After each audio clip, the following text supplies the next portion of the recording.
Hey guys, Hoerner happy hour time. So it is Thursday at 7:25 a.m. We might have a dog joining us. Hey, Coach. So today I want to talk about getting over stage fright. I've had a few people mention this when they join the thing that helps a little bit more logistical, meeting your riders. So Trina, that's why I tagged you in here. Getting there early and getting to know the people that are going to be sitting in front of you during class will definitely help the stage fright piece. So if you get there, get to class a little early, and as people start to come in, introduce yourself. Hi, I'm Kate. I'm your instructor today. What's your name? I always like to ask people, Trina, if you want to get specifics, if they live local. We have a very small town here, so everyone knows each other. So I always ask if they're new to town or if they live nearby. And if they don't, I try to make conversation. So a couple people might live the neighborhood next door. I used to live there. We talk about that. We talk about where they came from. A lot of people traveled from really far away and just moved here, so they're trying to get to know people. So I I tell them, about our community and that it's a great place to meet people. I introduce them to other riders. So that's a big thing. In terms of conversation starters and making everyone comfortable, not just you. Introduce your riders to each other. Give them an accountability buddy so they get to know someone that they know is going to be there the next time they come back. It is super valuable.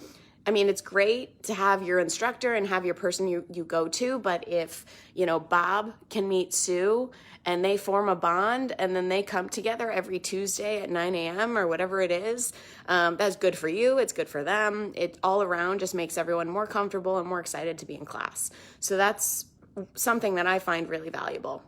Back to stage fright. So getting to know your riders a little bit, like I said, is super important. I think that helps a lot. When you look out, when you're on that bike up in front of everyone, you look out and you see faces that you know and that are friendly and that you've already talked to and you've met, it's a little bit more comforting. And I've talked about this before, so you can search in other Hoerner happy hours for more specifics.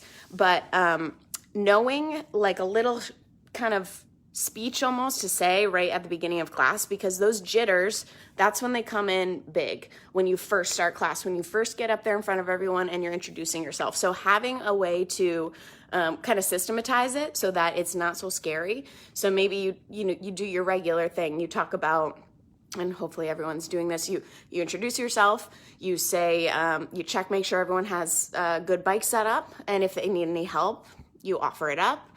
You tell them about your ride. So I always say, we ride to the beat of the music in this studio and in this room, in this class. We have two different types of classes. This one is XYZ. We're going to do this. I like to tell people the two toughest parts of class. So we're going to do an 8-minute hill with some intervals in it. And then we're going to do, whatever it is, so that people know, okay, if I get through those two things, then I'm good to go. For some reason, it's a comfort when they know a little bit about what's coming. You don't need to tell them every single plan for class, but give them a little something. And then tell them the basics. So tell them their positions, tell them, how you teach, if you use a monitor, what that looks like. So all that stuff, kind of have a little system for how you want to talk about it. You can even, I remember when I first started, I had a list on a piece of paper. You could put it in the notes on your phone so that if you need to reference it, you can. And then once you get through that speech and you get going and you get rolling, your nerves will fade. It might take a song or two, but you'll get there. Just remember to be yourself. They're not, they're there for a workout. You don't have to give them anything crazy, amazing, but you will get there eventually. Just trust in the fact that you know what you're doing and have a little fun.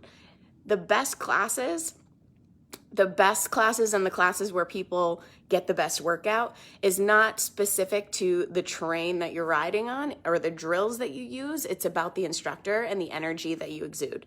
So if I have the best class ever, like written wise, it's a really good course, whatever, it's going to give a great workout. But then I get up there and I'm totally flat and I'm boring and I barely talk to them the whole time and I'm kind of just not in it and it's obvious. It's not going to be a good class.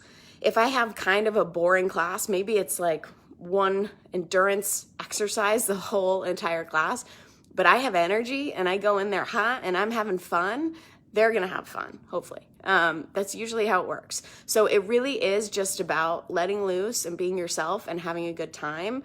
and allowing them to have a good time, allowing them a little escape and giving them a good sweat, right? So I'm trying to think of what other things I could tell you. If anyone else has any ideas for releasing those nerves, getting rid of that stage fright, definitely post it in the comments. I think people can always use each other's suggestions. Diana said, I always say the same. I could give you my class profile, but it doesn't mean you're going to teach it like me. Be yourself. Absolutely, Diana. Absolutely. I think that's one of the biggest mistakes new instructors make is they come into this group, they go on my website, they go wherever, and they pull profiles, and they think that that's the answer. It's really not. It's really just about getting comfortable on the bike. And I will be completely honest, like if you're nervous when you start, and not everyone is, but if you are, it will take some time. The best way to do it, rip the Band-Aid off as many times as you can, teach as much as possible. Sub where you can, get in there. If you're only teaching once a week, which is fine, that's common for a newbie, it will take longer to get over that stage fright. If you're teaching twice, 3 times a week, and you do that for a month, I guarantee you at the end of that month, you're gonna feel a whole lot more comfortable. It's just a matter of getting up there and doing it. And if it makes you guys feel any better, when I first started, I was terrified. I am awful at public speaking. I get very nervous. My cheeks turn bright red. My voice gets shaky. It's like it's a real problem. But now when I get up in front of a spin room, I am in my element. It is just my thing. I feel comfortable as hell. It's crazy how much experience can make a difference. I still can't speak to a big room, but I can teach to one, so I'll take it. So that's all I got for today. If I think of any other stage fright practice ideas, I will let you know. Yes, practice brings progress, says Diana. I totally agree. So let me know if you guys have any other questions. Trina, hopefully this was helpful for you. And guys, if you have more Hoerner happy hour suggestions, drop them in the comments and I can check on them. I have a list going, but I'm always looking for more. So have a wonderful Thursday and I'll see you guys next week. Bye.